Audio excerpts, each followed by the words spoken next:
Hello, YouTube. Nintendo 64 Corner here, bringing you the video for the console pricing and varieties you can get it in, I guess. So this is going to be on the Nintendo 64 Fun Machine as Nintendo 64 slogan, or get in, get out.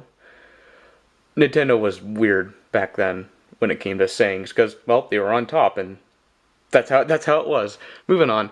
Anyway, so this is the charcoal black, charcoal gray, however you use it. This is the original N64. This is the one that most people got. It's the first one that I picked up. So obviously I'm going to hold a lot of nostalgia with this console just because that's what I played my first video game experience on, which is Legend of Zelda Ocarina of Time. It's not the same console, but it's the same variation, so I had to pick it up eventually. So on this guy, I'm going to give you some pricing, and I'm going to give you some of the conditions that will affect the pricing, some accessories, extra stuff, anything like that. I will tell you prices definitely will vary, just because mainly condition, what is bundled with it, and how much the seller itself thinks it's worth based on his experiences and what he's seen. And I'll kind of give you some tips and hints here to help you out. But this video is just mainly for pricing reasons, because I know a lot of people search eBay and they get scalped all the time, and I absolutely hate scalping. I would love it if scalping would just disappear. I don't want it anymore. I'm sick and tired of seeing overpriced consoles for something that I can get for a fraction of the price that they're charging. So on this guy, for the price, moving on before I start ranting and get angry at scalpers on eBay. I need to get to the main part of this. I mean, what am I doing? Stop ranting. So on this guy, the Nintendo 64 Fun Machine, I'm going to be talking about, when I say loose, if we want to get the console loose, what I'm going to be saying is that I'm assuming most of you, when you get the console loose, you want to get, sorry about the blurriness, you can get the charcoal console, the console itself, with the controller, with a good tight joystick, and then the console's clean, nothing super dirty on it, as well as the AV cords and the power adapter. I'm gonna guess that's what you guys are looking for when it comes to loose console, because usually when you buy loose consoles, you want to plug and play. So if you guys are looking for just that, if you're not looking for anything else, this is gonna usually range between, the lowest I've seen is $44, and the highest I've personally seen, so this is just my personal experience, I've seen it go to $100. That's very unreasonable in my opinion. If you're shoot between $40, $45 to about $70, I think you're doing pretty good. Now, like I said, there are a couple of things that could actually modify or change the price a little bit. So right here I have a couple of the accessories that actually came with it. Should probably flip that around so you guys can take a look. So, let's see if I can get it zoomed up. Good lighting there. So, this right here is the Nintendo 64 jumper pack. This is the memory pack that came with the N64 when you bought it. This thing only had 4 megabytes of RAM, so you obviously can't hold a lot of data on this. But Nintendo struck with Nintendo. Let's see if I can get the good lighting here. Nintendo 64 memory expansion pack, which gave it 8 megabytes of RAM, and some of the games require it, such as Majora's Mask or Perfect Dark.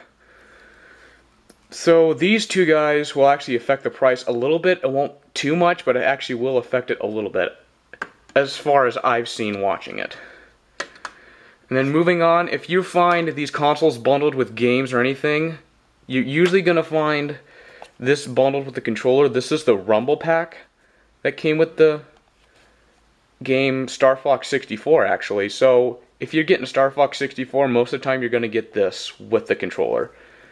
So this will obviously affect the price because it makes the game that much better, depending on who the seller is, yada yada yada. And then obviously the controller pack where you store the data on your controller, kind of an unnecessary thing in my opinion. I think some games require it, but I'm not sure. But this could definitely affect the price. It won't a whole lot, but it can. Just so be aware. Make sure that you're getting what you want. If you want the Rumble pack, if you want more memory, if you want a controller pack to store some data on the controller, just make sure of that. So that was actually North American eBay prices. This is something I've been watching for a little while. I don't have any PAL or Japanese pricing or anything like that. This is just focused on the North American released N64 prices.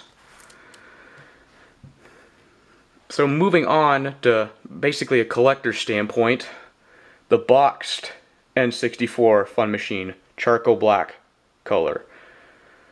So this one definitely varies when it comes to it. The lowest I've seen is like $80, $90, and the box was not in the great condition. It was kind of a halfway there.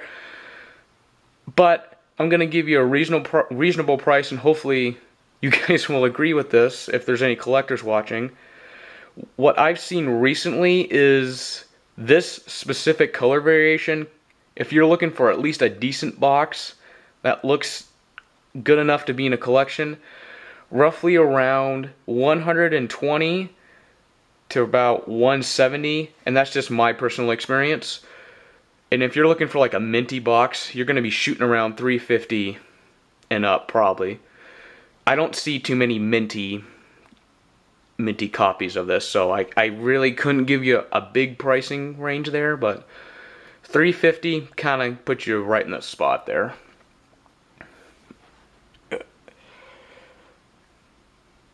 So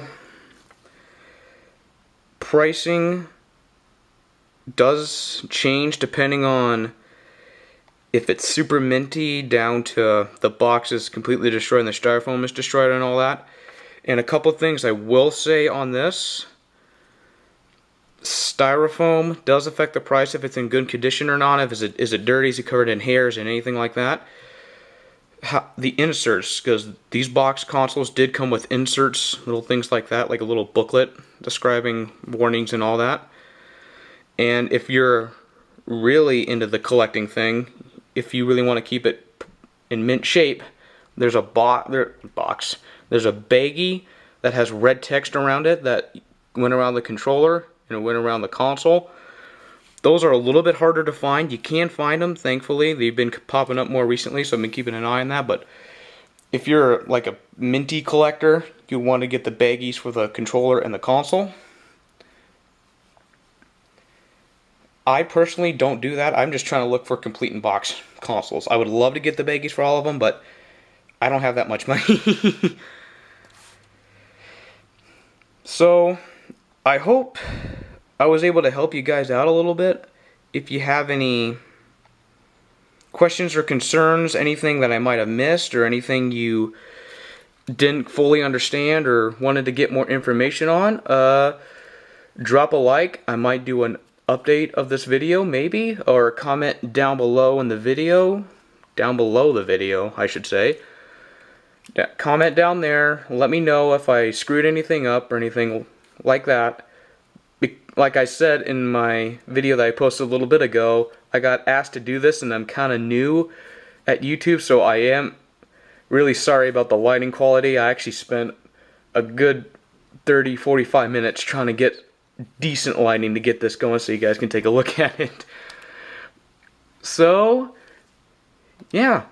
Loose console, $44 to $100. You want to shoot between $40 to $75. Box console, $120 to $350 if you're a super minty collector. So I'm going to wrap this guy up here. This is Nintendo 64 Corner. Hope you all have a good day. Like, comment, and subscribe. Thank you for watching, everyone.